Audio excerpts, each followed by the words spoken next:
But at the moment, that is very, very... Let me get to the audience again, because we need to know what kind of potential do we have and how much are we producing now. Aisha Ahmad, you had a question. What's your question? Please go for it. Thank you very much. I've listened to all the alternative sources we have of energy. Even if we were to utilize all of those, the world population is at 7 billion now, and Uganda is at 33 million, you know, and it keeps on growing.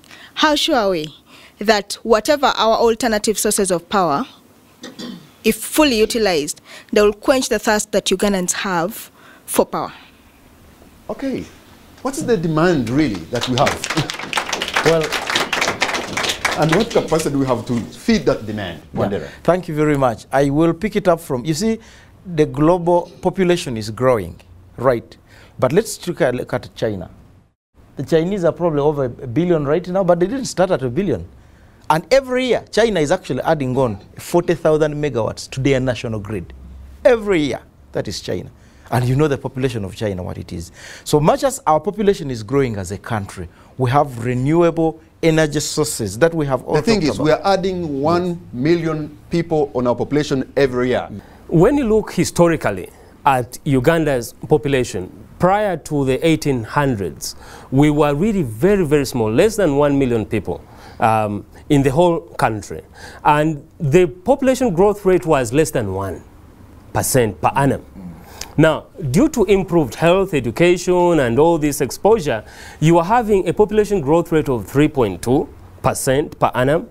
And this is not just adding 1 million people. According to the latest estimate from the Population Secretariat in the Ministry of Finance, we are adding 1.2 million people every year on the net population. And we are doubling every 20 years.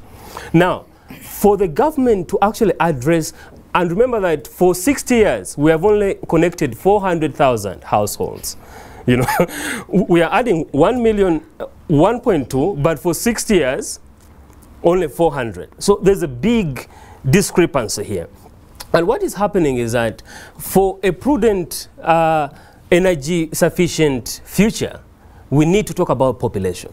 The population needs to be managed. China has now introduced a one-child policy because they know that you cannot keep growing the population forever.